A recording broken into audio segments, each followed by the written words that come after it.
What would you do if a misunderstanding almost cost you your dignity and freedom? Franklin Morris, a retired U.S. Attorney General, believed in staying active and living with integrity. Every morning, he jogged the quiet streets of Crescentville, a peaceful suburban town. But one Thursday, his routine took an unexpected turn.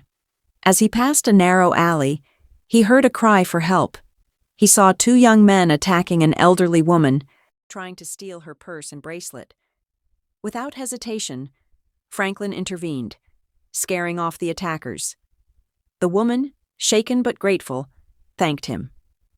Moments later, a police cruiser arrived, but instead of helping, the officer, Jack Bernett, accused Franklin of being the culprit. Despite Franklin's calm explanations, Jack ignored the elderly woman's protests and drew his weapon. Franklin carefully revealed his badge, proving his identity as a former U.S. Attorney General. The crowd watched as Jack realized his mistake. Justice prevailed, but Franklin reminded everyone, true justice requires not just laws, but courage and fairness. Crescentville was the kind of town where everyone knew each other. Its quiet streets, lined with quaint houses and shady trees, made it the perfect suburban escape. Franklin Morris, a retired U.S. Attorney General, loved the tranquility. Every morning, like clockwork, he jogged through these serene streets, greeting familiar faces and enjoying the fresh air. For Franklin, this wasn't just exercise. It was his way of staying active and connected to the community. But one Thursday morning, the calm was shattered. As Franklin jogged past the old bakery near a narrow alley, a muffled cry pierced the air. He stopped, his heart racing. Turning toward the sound, he saw an elderly woman struggling against two young men. One yanked her purse while the other grabbed at a bracelet on her wrist. Franklin didn't hesitate. "Hey, leave her alone!" he shouted, his voice firm and commanding. Startled, the two men froze, then bolted down the alley. Franklin rushed to the woman's side. She was trembling, clutching the empty strap of her purse. "Are you all right?" he asked gently. Before she could answer, the distant wail of sirens grew louder, marking the beginning of an even more dramatic turn of events. Without a second thought, Franklin sprang into action. "Hey, leave her alone!" he shouted, his voice firm and unwavering. The two thieves froze, startled by the sudden presence of the older man. For a moment, they hesitated, their eyes darting between Franklin's determined stance and the alley's exit. Then, realizing they were outmatched in resolve, they bolted into the shadows. Franklin watched them disappear, his clenched fists slowly relaxing. He turned his attention to the elderly woman, who was trembling, clutching the torn strap of her purse. "Are you hurt, ma'am?" he asked gently, his voice calm and steady.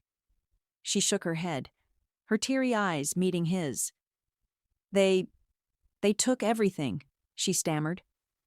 Placing a reassuring hand on her shoulder, Franklin said, "It's going to be okay. You're safe now."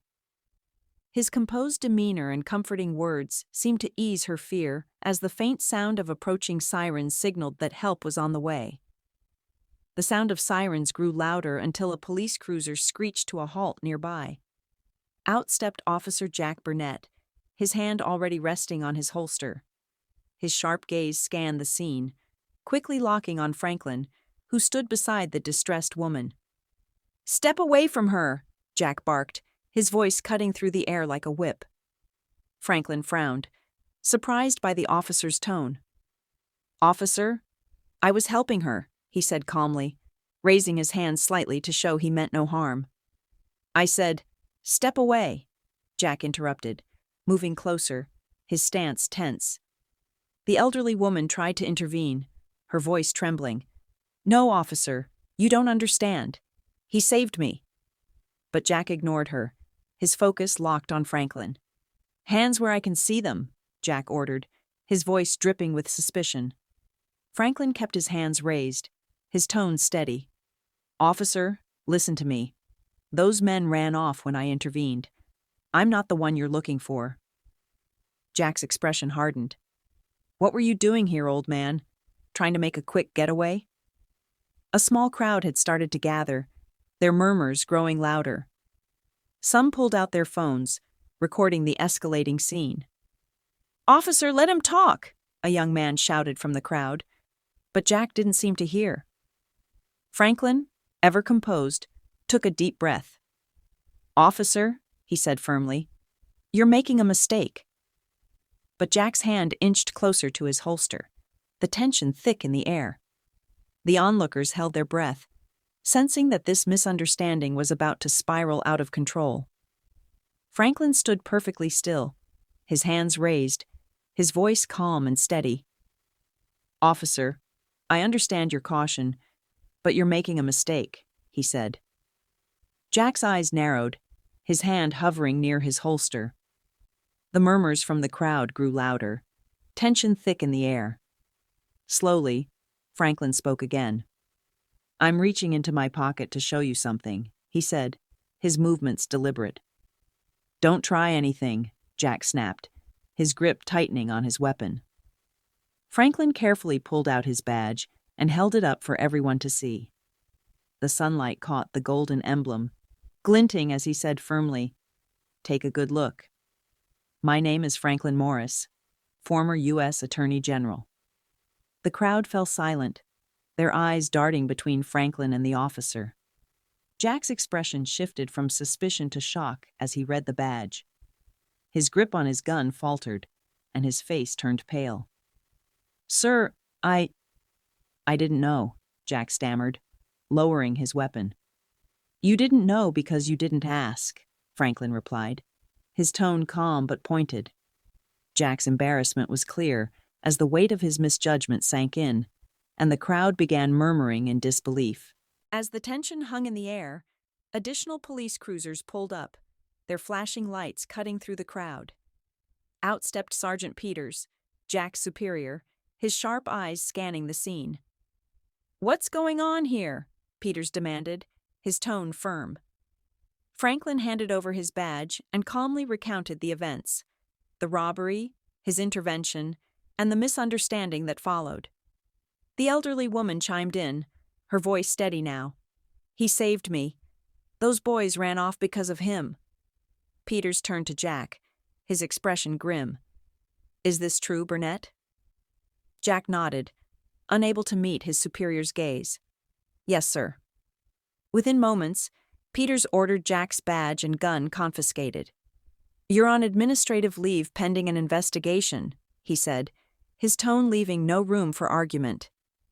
Jack muttered a quiet, "I'm sorry," but Franklin wasn't done. Looking Jack in the eye, Franklin said, "Assumptions are dangerous, officer. They erode trust, the very foundation of justice." As the officers handled the scene, Franklin turned to the elderly woman. "Are you all right now?" he asked gently. She nodded, her gratitude evident. Justice had been served, not just for the woman but for Franklin himself, as he reminded everyone that true justice demands courage, fairness, and trust. With the situation resolved and the crowd beginning to disperse, Franklin gave the elderly woman a reassuring nod. "Take care, ma'am," he said softly before turning back toward the quiet streets of Crescentville. He resumed his jog, his steady pace now accompanied by murmurs of admiration from onlookers. "What a hero," someone whispered, while others recorded the moment as a story worth sharing. Franklin, as always, stayed humble, his focus on the road ahead. As he ran, he reflected on what had happened. It wasn't just about scaring off the thieves or confronting an officer's misjudgment. It was about standing up for what was right, even under pressure. Justice isn't just about courts or laws. It's about action, courage, and fairness. Franklin knew this well, and today, he had lived by those principles once again. The jog continued, but for those who witnessed the moment, Franklin's legacy had already left a lasting impression. What do you think of Franklin's actions? This story teaches us powerful lessons about prejudice, integrity, and courage. In a world where assumptions can lead to dangerous outcomes, Franklin showed us the importance of standing up for what's right, no matter the cost. But what would you have done in his shoes? Would you have remained calm under such pressure? Or would you have acted differently? I'd love to hear your thoughts. Share them in the comments below. Was Franklin right to step in, even when the situation escalated?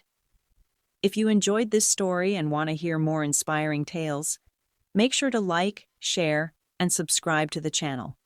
And don't forget to turn on notifications so you never miss a new video. Thank you for watching, and I'll see you next time with more stories that inspire.